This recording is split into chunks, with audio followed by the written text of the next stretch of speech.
Thanks so much, and thanks to the conference organizers. Could the IT people put it big, please, instead of in speaker mode? Thank you very much. Great.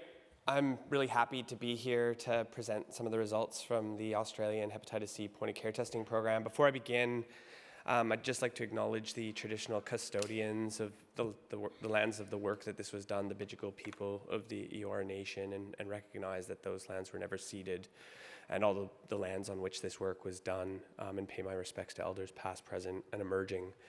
I'm going to try and zip through this quickly. And those of you that know me, I always go pretty quick, but I want to leave some time for a video to sort of highlight some of the perspectives from some of the patients involved in the program, to maybe tie things together. It's weird that I'm in this community session, but it was based on the abstract scoring. Here's my disclosures. I also have to acknowledge a large number of collaborators. There's over 150 stakeholders involved in the Australian point-of-care testing program, many of whom are in this room. And I just really appreciate all of your efforts on the ground. It's just been an amazing effort. All right, so the story begins back in sort of colleagues from the Kirby Institute, Rebecca Guy, and also colleagues at the International Center for Point-of-Care Testing at Flinders University, developed a program to establish point-of-care testing for STIs, so a program called the TANGO study. This sort of on the left shows sort of some of the components involved in delivery of a point-of-care testing program, and we were really fortunate to leverage that experience, and they then applied that to COVID-19 and set up a sort of a range of different sites in remote and regional areas to respond to the COVID sort of pandemic in Australia. So I just wanted to acknowledge them as well, because we were really able to sort of piggyback on that work, and were able to get going pretty quickly. So the Australian point-of-care testing program is an observational study. People are recruited from all states and territories across Australia, across drug treatment clinics, needle syringe programs, prisons, mental health, mobile outreach models, homelessness services, and Aboriginal community-controlled health organizations. You can see that our sort of network is a bit different from the COVID network, primarily more urban and sort of semi-urban areas. The study design, participants were enrolled between January 1st, 2022, and we're fortunate that this data comes in real time in most cases. So this is the data up to September 30th, so a couple weeks ago. Inclusion criteria is pretty broad, includes people greater than 18 years of age, and again, they just have to have at risk of hepatitis C or attending a service providing care for people at risk of HCV.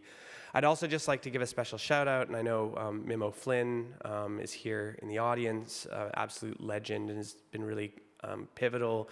But we've now run 24 high-intensity testing campaigns across 18 prisons across a range of states and territories, and that's really contributed substantially to the sort of the testing work that's been going on.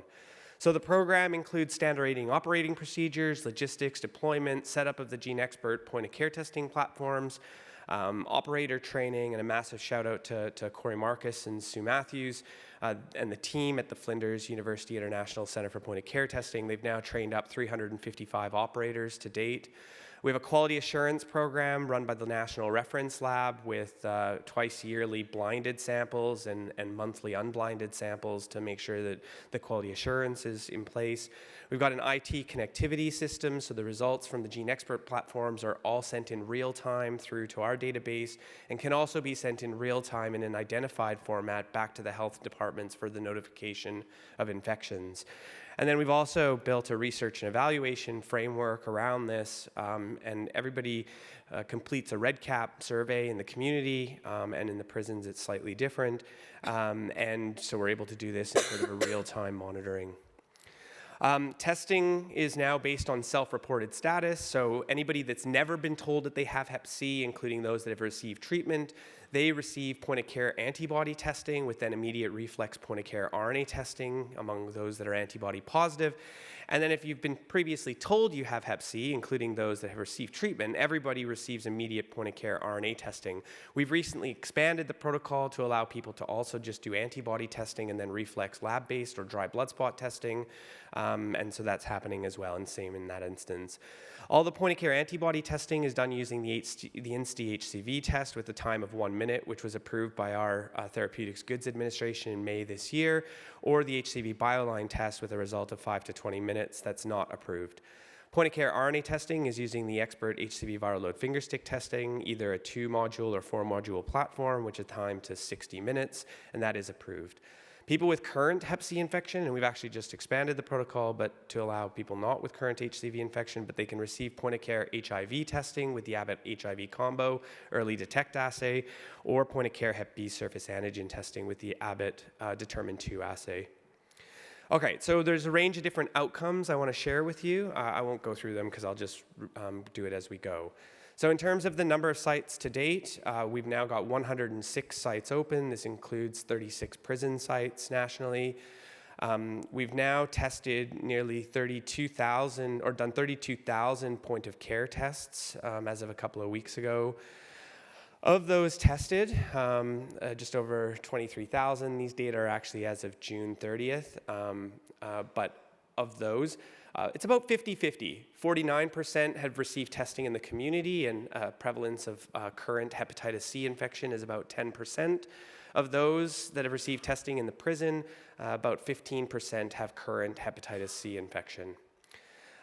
We've also been looking at treatment uptake. So among the people with current hepatitis C infection, there's a range of individuals that haven't reached the 12-week time point, because we look at time from treatment initiation from testing to treatment at 12 weeks. And some of this data is still coming through the sites, and I'm going to comment on that in a second. Of those that have reached that 12-week sort of evaluable population time point, overall, 77% have initiated treatment for hepatitis C infection. A little bit lower in the community, 50%, and 91% in the prison. Just one thing about this is that this data does reflect the fact that some of this data is now coming in. The team has just sort of been looking into this.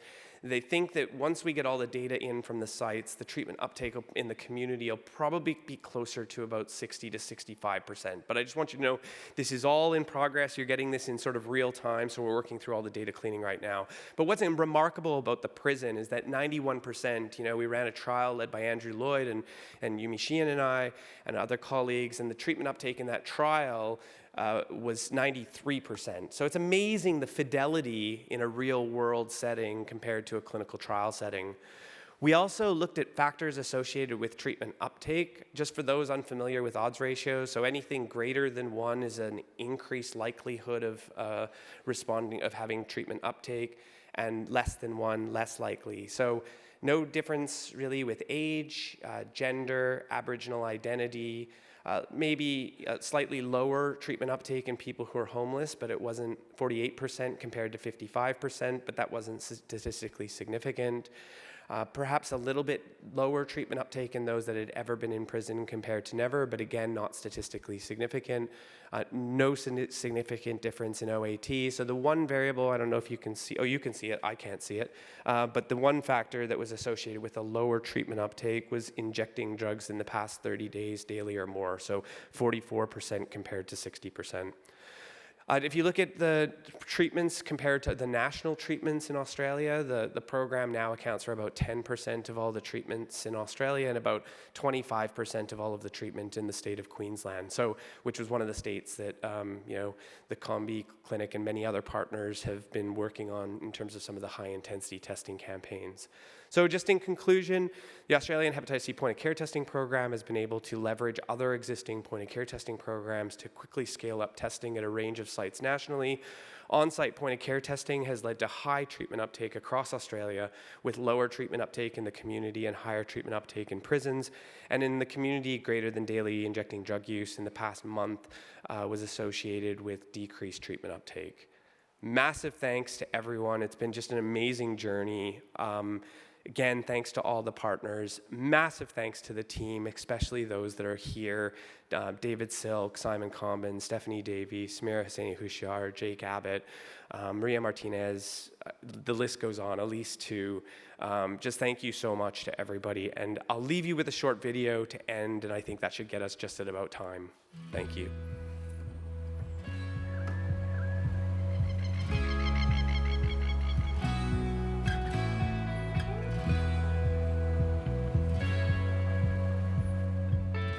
Point-of-care testing for hepatitis C is quick, painless, and easy, and people can essentially get tested and treated in a single visit. It's been a major game changer in terms of management of hepatitis C infection. Compared to traditional laboratory-based testing, point-of-care testing has been shown to increase linkage to care and treatment. The National Australian Hepatitis C point-of-care testing program actually looks to scale up point-of-care testing and linkage to treatment in a range of settings, including mobile and community outreach, OST services, corrective services.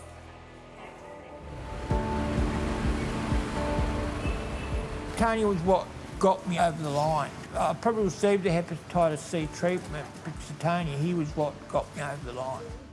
With Gavin, I remember this moment. I was saying, possibly for the third time, that we can have your results and have your medication in your hand today. There was a moment where he just kind of acknowledged that, you know, by the end of the day, his life could change, and he took it. The ability to have peer workers leading the test and treat model is very unique and also provides lived experience on which to draw from and make the whole program relevant to its end users. So the van is set up with a needle exchange at the front. So we have a disposal bin so that anybody can pull their used ones into the disposal bin. Jodie still keeps in touch with me. She is great. She's helped a lot of my friends, and a lot of my friends are not nervous or embarrassed to go back to her. Simple as that. And she does not judge anything or anybody at all. Some people don't have the best veins to do full blood tests, so the point of care with just a finger prick is amazing. It takes less than 5 minutes to do a finger prick. It processes in an hour, and we have the results in an hour.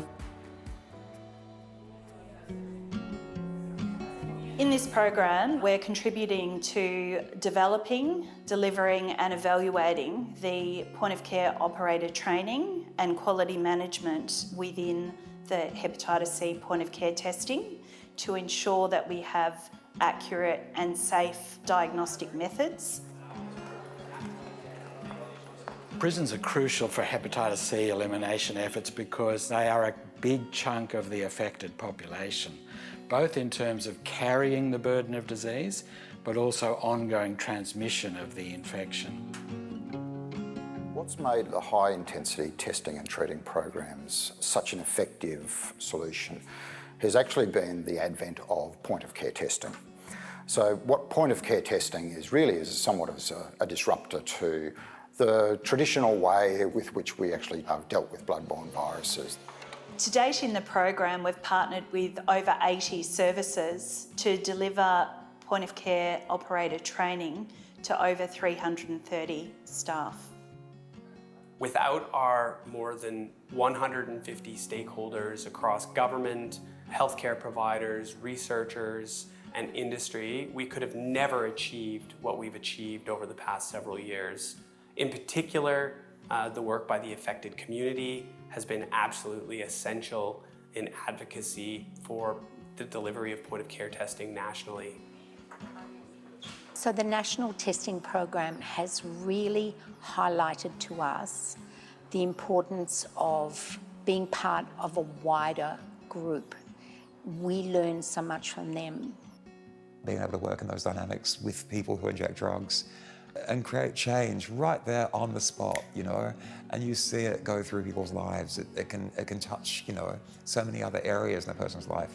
It leaves a space for a lot of other stuff to grow.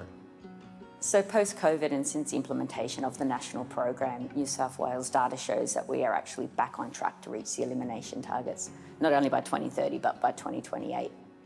In terms of the long-term impact of the National Hepatitis C point-of-care testing program, the increases in treatment that we're seeing should reduce the number of new infections, reduce the number of liver-related complications, and it will help us to achieve the World Health Organization elimination goals of eliminating hepatitis C as a major public health threat by 2030.